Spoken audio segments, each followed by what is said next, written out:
Xinyan Kuaila sa atong mga kaigsuunang Chinese. Pebrero 10, 2024, karong adlaw. Unang adlaw sa Year of the Wooden Dragon. Ako si Josh Eric Joljis. Uban ni kami alang sa mga labas nga mga balita gikan sa lokal nga panggamhanan. Ubos sa administrasyon ni Mayor Michelle Nakpilrabat. Ug anya ang atong mga headlines. Baha ug landslide na sinati sa Dakbayan tungod sa LPA. Pipila ka proyekto na matud pa nakapasamot sa baha atong sayron. Lantawunta ang katikaran sa CDRRMO panahon sa kalamidad. Mati LGU pasado sa Good Financial Housekeeping. 3D Eco-Engineered Coral Reef System planong buhaton sa Puhada Bay. Atong sayron ang kalampusan sa buhatan sa ICT ug CIO sa tuig 2023. Kana ug uban pa sa pagbalik sa Ang Mati Karon.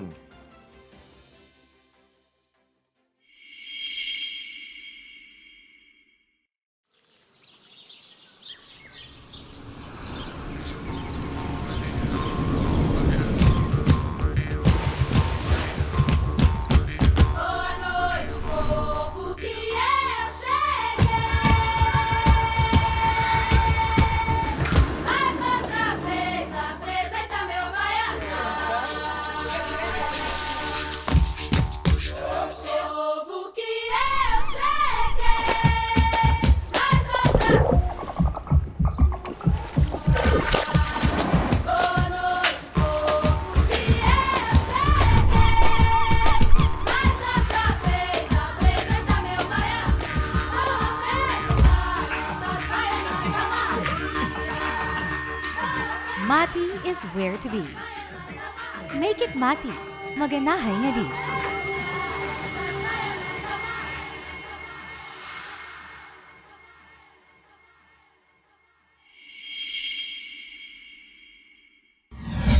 Kabay gustong isumbong nga problema sa inyong barangay?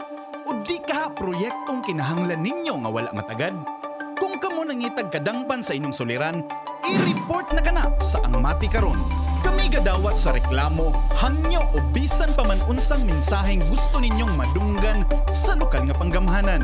I-report na yan. Ipadala lamang inyong mensahe hangyo ug mulo sa atong Facebook page, City of Mati LGU, aron among masibya sa Ang Mati Karon. Mamahimo usab kamong magpadala sa inyong video, mahitungod sa inyong issue.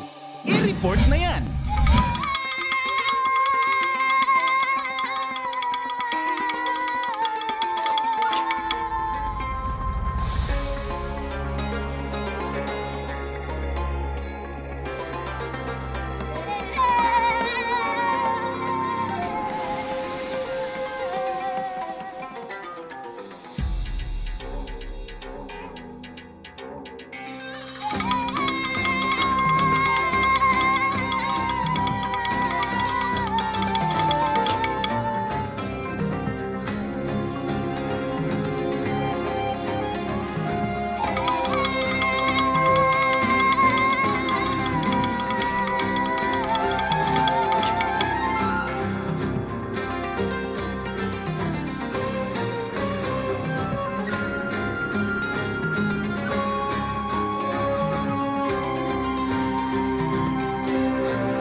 iwasan mo ang magpanik.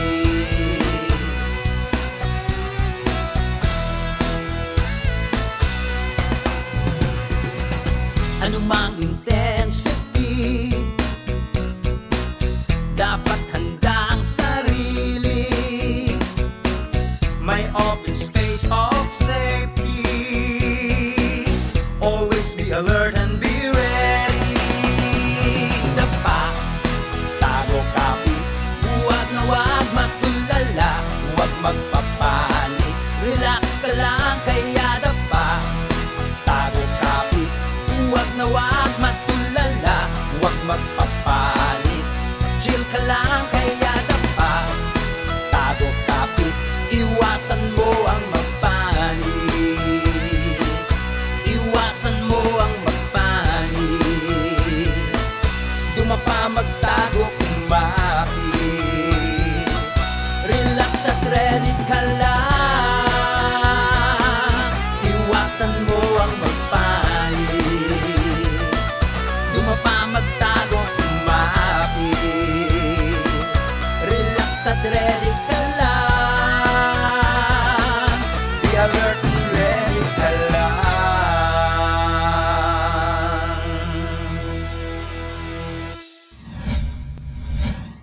Human sa shear line nga naghatod og pipila ka adlaw nga pag-ulan sa bulan sa Enero, laing pagbunok sa ulan ang nasinati di lamang sa dakbayan sa Mati, apan apil na sa daghang parte sa Mindanao sa miaging simana. Kinihatod sa trough kon tumoy sa low pressure area. Si Jilbis Jean Patalinghog sa report. Laing hugna sa pag-ulan ang nasinati sa dakbayan sa Mati ingon man sa tibuok probinsya sa Davao Oriental, lakip na ang daghang parte sa Mindanao gikan Enero 30 hangtod Pebrero 2. Ang pag-ulan hatod sa trough kon tumoy sa low pressure area nga misunod sa pag-igo sa shear line usa ka semana lang ang milabay. Ang trough sa LPA may resulta sa laing mga pagbaha sa tibuok rehiyon sa Davao. Subay sa datos sa Pebrero 5, 2024, dinhi sa dakbayan sa Mati 26 ka mga barangay ang gilinupan 45,923 kaapektadong pamilya ug 157,090 ka individual ang apektado nga may resulta sa pagbakwit sa 3,592 ka pamilya ug 5,877 ka mga individual. Laing hugna sa pagdahili sa yuta ang nahitabo resulta sa pagkabalda sa dagan sa trapiko sa daghang mga lungsod sama sa Carmen ug Tagum sa Davao del Norte, Mawab sa Davao de Oro, ug Mati ug Tarragona dinhi sa probinsya sa Davao Oriental. Upat ka adlaw usab suspendido ang pagtungha sa mga estudyante ingon man ang trabaho sa gobyerno sa miaging semana. Sayo karong semana ang Philippine Atmospheric, Geophysical and Astronomical Services Administration kon pag-asa padayon nga nagpahimangno sa dili maayo nga panahon, partikular nga nakaapekto sa nagkalain-laing bahin sa Mindanao. Laing trough sa LPA ang miigo sa Mindanao gikan Pebrero 6 hangtod 9. Bisan pa sa dili sama sa kakusog sa naunang trough sa LPA, nagpabiling apektado ang Eastern Mindanao, diin ang mga rehiyon sa Caraga ug Davao lagmit nga nakasinati og mapanganuron nga kalangitan, katag-katag nga pag-ulan ug panugdog kilat inubanan sa easterlies. Dugang sa datos nga natala ni adtong Pebrero 5, 636 ka purok ug 26 ka mga barangay ang apektado sa dakbayan sa Mati. Samtang naa na sa 47,996 ka pamilya kon 157,090 ka individual ang apektado sa sunod-sunod nga katalagman.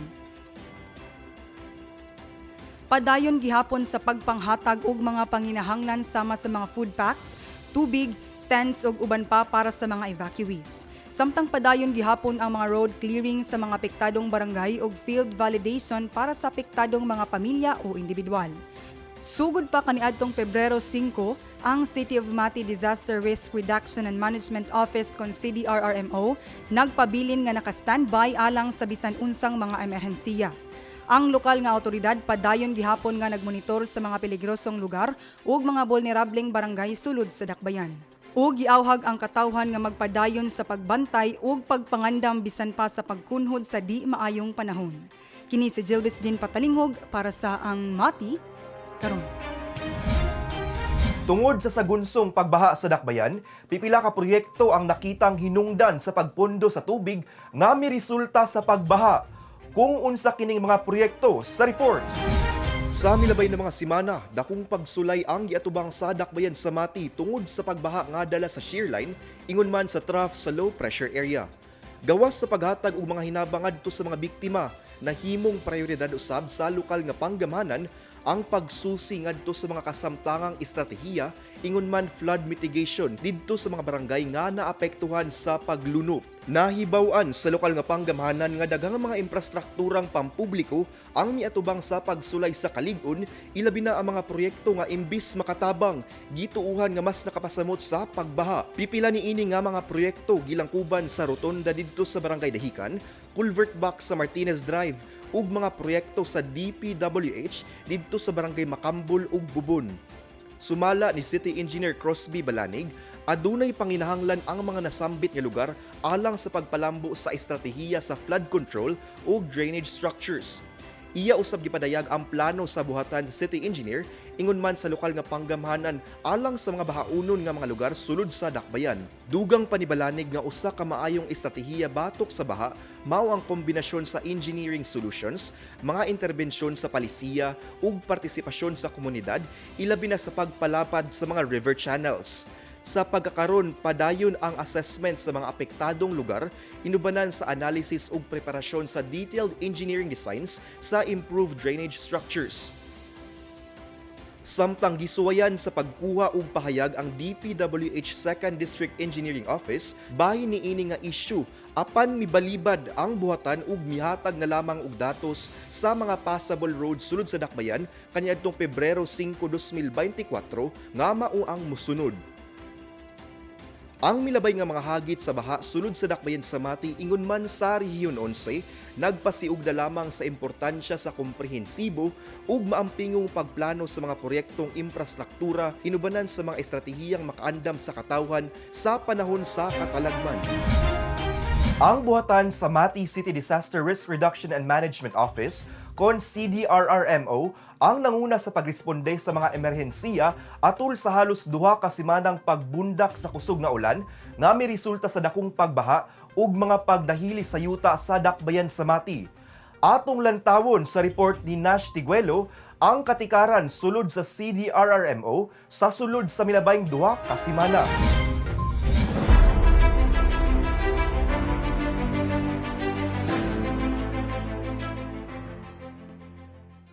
Human sa sagunson nga pagbundak sa kusog nga ulan sa nilabay na 2 ka semana, ang City Disaster Risk Reduction and Management Office nagpabiling alerto ug nanguna sa pagresponde sa mga emerhensya luyo sa hulga sa pagbaha ug pagdahili sa yuta sa syudad sa Mati. Samtang nakasinati og pagbaha ug pagdahili sa yuta ang ubang mga barangays ug mga purok, diin miresulta kini og pagkaguba sa ubang mga balay ug pagkadaot sa ubang mga kalsada ug tulay dinhi sa Mati. Ang CDRRMO wala usab nagkulang og pahimangno sa katawan ilabi na sa mga bahaonong area sa Mati nga mo-evacuate na kini ug dili na magpaabot pa nga motaas ang level sa tubig baha.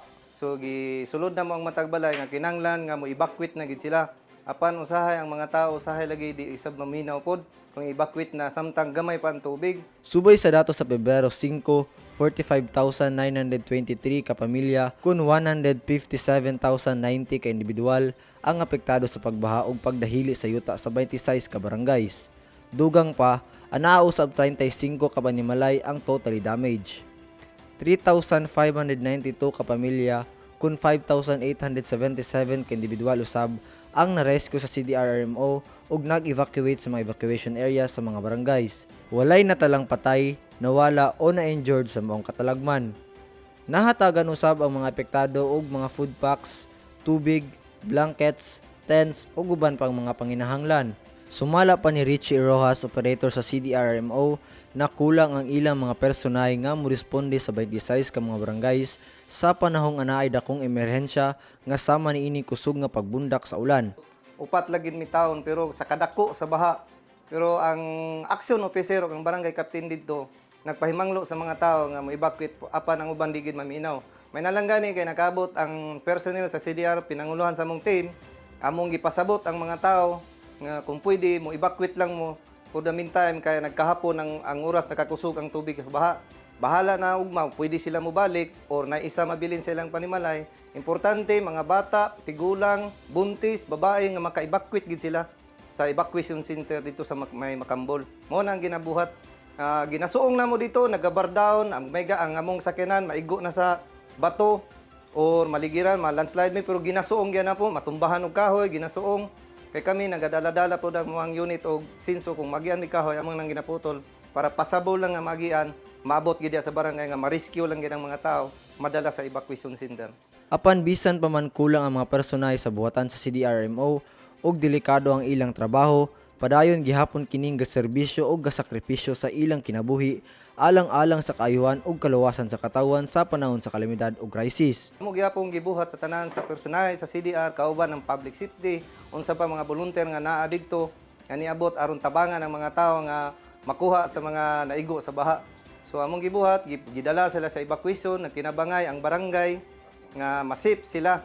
Pero sa amuang panarbaho, sa risgo, lisod, pero among gisuong para lang gid sa katawhan sa tibok barangay diri siyudad sa Mati nga sakop nga among gid silang matabangan.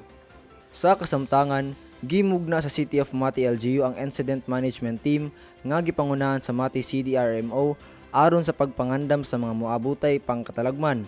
Kini si Nash Tiguelo para sa Ang Mati Karon. Sa among pagbalik, City of Mati LGU, Good Financial Housekeeping Passer. 3D Eco-Engineered Coral Reef System, planong buhaton sa Puhada Bay.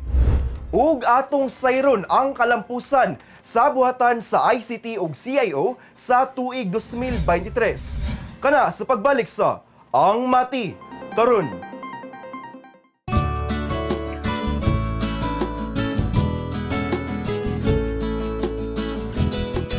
May cute na kit si Buboy, kaligtasan ng laman. Ang cute na kit ni Buboy, laman ay kahandaan. Ang cute na si Buboy, always ready sa sakuna. Ang cute na kit ay survival kit pag may calamity. May posporo, cellphone at flashlight, ID at radyong di baterya. May damit, gamot at first aid kit, tubig at dilata. Ang cute na kit ni Buboy, always ready sa sakuna. Ang cute na kit ay survival kit kapag nagigipi. May underwear, toys at crayons, kumot, malong at pantalon. May Swiss knife, lubid at pito, important documents ay baon. Ang cute na si Buboy, always ready sa sakuna. Ang cute na kit ay survival kit pag may calamity. Mag-cute na kit, mag-survival kit for protection and safety. Mag-cute na kit, mag-survival kit para always ready.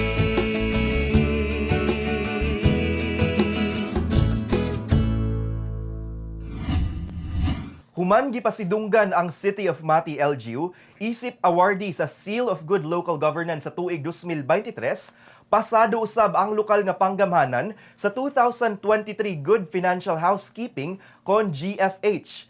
Ang dugang detalye sa report ni Ethel Marigastanes. Usa na usab ka pasidungog ang nakuha sa City of Mati LGU karon bag-o lang gikan sa Department of the Interior and Local Government kon DILG. Ang maong pasidungog mao ang Good Financial Housekeeping kon GFH diin ginadetermina sa National DILG ang mga munisipalidad, syudad ug probinsya na nakapasa sa kriteriya na gipahamtang sa DILG na mao ang mga mosunod. Ang GFH nagsilbing assessment tool nga ginagamit sa pagsukod sa performance sa lokal na panggamhanan sa pag-establisar sa citizen engagement, pinaagi sa transparent reporting sa public budget ug expenditures. Nagpamatuod kini na ang City of Mati LGU ilalom sa pagdumala ni Mayor Michelle Nagpilrabat, transparent pag-abot sa budget na ginagastos, ilabi na sa mga proyekto ug aktibidades na makatabang usab sa katawhan sa dakbayan. Mao kini ang ikasiyam nga pasidungog sa Mati isip usa sa GFH passer sugod ni atong tuig 2011. Suma total, 1,715 ka LGUs ang na-assessed sa DILG para sa GFH 2023 sa tibuok nasod, diin 1,365 o 80% niini ang nakapasa. Sa Rehiyon 11, 54 ka LGUs ang gi-assessed ug 47 ang nakapasa. Lakip sa 47 mao ang 4 ka probinsya, 6 ka syudad ug 37 ka munisipalidad. Pasado sa GFH ang probinsya sa Davao Oriental ug ang 8 ka munisipalidad sa probinsya na mao ang Baganga, Banay-Banay, Boston, Katiil, Governor Generoso, Lupon, San Isidro ug Tarragona. Nagpamatuod kini na gisiguro sa lokal na panggamhanan na epesyente nga magamit ang public funds alang sa kaayuhan sa katawhan sa Mati. Kini si Ethel Marie Gastanes para sa Ang Mati Karon. Usa ka talagsaong proyekto nga 3D Eco-Engineered Coral Reef System ang gitakdang buhaton sa Puhada Bay dinhi sa dakbayan sa Mati. Ang maong proyekto gipangunahan sa usa ka langyaw nga scientist kauban ang Davao Oriental State University. Si Peter Jan Buencamino sa report. Atong kinaiyahan og ang atong kadagatan, atong panalipdan. Ang coral reef kun bahura ang isa sa pinakaimportanteng marine life sa kadagatan tungod dinhi nagapadaghan ang marine species. Tungod niini, usa ka consultation meeting ang gilusad sa Davao Oriental State University kauban ang grupo sa Swiss scientists nga gipangunahan ni Hannah Kofos ni atong Pebrero 2, 2024 dito sa Dorso Boardroom. Ang consultation meeting gitambungan sa mga ahensya nga mosunod. Nahisgutan sa maong meeting ang problema sa nakagamay nga populasyon sa corals, diin usa ka solusyon sa problema mao ang magbutang og eco-engineered reef system o artificial nga bahura aron mamahimong habitat sa mga marine life. Ang eco-engineered coral reef gigama pinaagi sa 3D printing technology, diin mokopya sa hulugway sa natural coral reef sa atong mga kadagatan. Ang proyekto sa rethinking, rebuilding and regenerating coral reefs kun RRR-EEFS ang pinakauna sa nasod ug ikatulo sa kalibutan human sa malampusong pagpahigayon niini sa mga nasod sa Maldives ug Colombia. Tumong sa maong proyekto nga makonserba ang atong kadagatan, lakip na sab ang pagpadaghan sa marine habitat nga atong ginakuhaan og pagkaon. Sa pagkaaproba sa maong proyekto, plano sa Dorso kauban ang lokal na panggamhanan sa syudad sa Mati ang pagpatukod sa usa ka production facility aron mas mapadaghan pa ang 3D Eco-Engineered Coral Reefs nga atong mabutang sa Puhada Bay. Kini si Peter Jan Buencamino para sa Ang Mati Karon.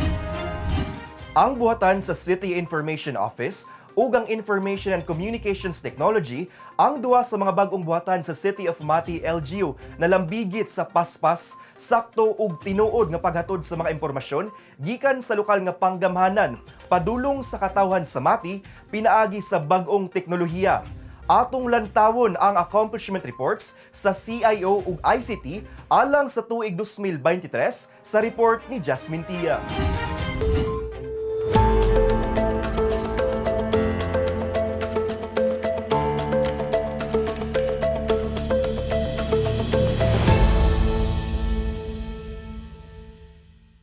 Sa panahon nga importante ang paspas na pagkuha og impormasyon sabay sa pag-uswag sa teknolohiya, gipadali sa City Information Office kon CIO ang tumong niini na magpahibalo ug maghatag impormasyon sa kalihukan sa lokal na panggamhanan ug uban pang mga kalihukan o aktibidad sulod sa dakbayan sa Mati. Ang City Information Office adunay weekly news broadcast na mao ang Mati Karon. Diin mo gawas ang mga balita matag semana kalabot sa mga kalihukan sa lokal na panggamhanan. Adunay 48 ka mga released episodes ang AMK sa tuig 2023. Usasab ka segment sulod sa AMK ang Matinyans on the Streets diin mahinabi ang mga Matinyans maski asa sulod sa dakbayan aron madungog ang ilahang opinyon sa mga isyong dunay kalambigitan sa katawhan. Gawas sa AMK, ang CIO duna sa programa nga istoryang Mati, diin ang tumong niini mao ang pag-imbitar o makighinabi sa mga tao na adunay kalabot sa hisgutan ng mga isyu aron matubag og mapasabot ang mga pangutana sa mga Matinyans kabahin sa ilang mga proyekto, kalihukan ug uban pang mga concern kalabot niini. Usasab sa ginaatangan na programa sa CIO mao ang magtanong kay MNR, diin hinabion si City Mayor Michelle Nakpilrabat sa maong programa aron matubag ang mga isyu ug pangutana sa mga Matinyans kalabot sa iyang administrasyon. Adunay 35 ka episodes ang magtanong kay MNR sa tuig 2023. Aduna sab mga live stream coverages ang CIO sa mga managlahing events ug aktibidad sulod sa dakbayan sa Mati, sama sa Sambuokan Festival, Abunda Festival, Cityhood Day, Puhada Bay Festival, Christmas Siyahan ug ang Barangay and SK elections. Ang mga live coverage niini makita sa Facebook page ug YouTube account sa City of Mati LGU. Mukabat na sa kapin 105,000 ang followers sa City of Mati LGU page, subay sa datos sa bulan sa Pebrero sa tuig 2024. Samtang sa tuig 2023, mikabat na sa 5.8 milyon ang engagement niini. Katambayayong sa CIO ang buhatan sa Information and Communications Technology kon ICT sa paghimo og posible sa mga live streaming niini pinaagi sa ilang pagmonitor ug paghatag og internet connection. Gawas sa paghatag og internet connection sa mga live streaming, ubay-ubay sab ang nabuhat sa buhatan sa ICT sa tuig 2023. Mukabat sa 175 laptop computers, 171 desktop computers ug 194 printers ang naayo sa maong buhatan sa managlahing buhatan sulod sa City Hall. Ang ICT sab ang nangulo sa mga Starlink testing sa mga GIDA barangays sama sa Langka, Luban ug Kabuaya. Gawas sa Starlink, usasab ang buhatan sa ICT ang naga-monitor ug naga-adjust sa mga traffic lights sulod sa dakbayan. 465 sab ka mga mukuha og civil service na exam ang gitabangan na maaprobar sa ICT pinaagi sa ilang buhatan. Mukabat sab sa 2,860 ang mga natabangan sa ICT sa pagrehistro sa ilang SIM card sabay sa MMNR Caravan na programa sa lokal na panggamhanan.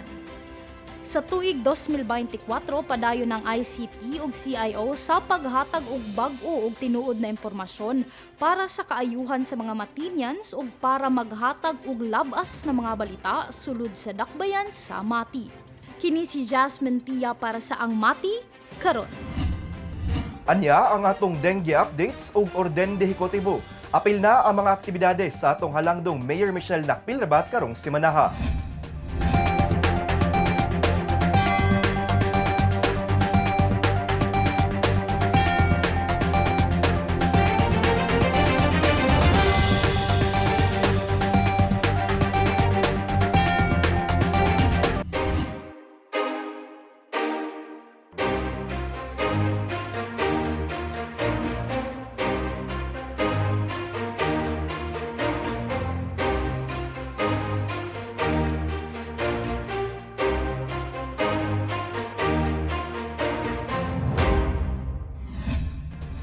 Ug mao kana ang atong mga pinakaulahing balita gikan sa City of Mati, LGU. Ako si Josh Eric Jalgis, nagabati sa atong kaigsuunang Chinoy ug Konghei Fatchoy. Malipayong pagsugat sa Year of the Dragon. Ubanin na usab kami sunod semana matag Sabado diri lang sa Ang Mati karon. Atong kanunay hinumduman nga magbakusganon, magmatinabangon ug magmahigugmaon matag adlaw.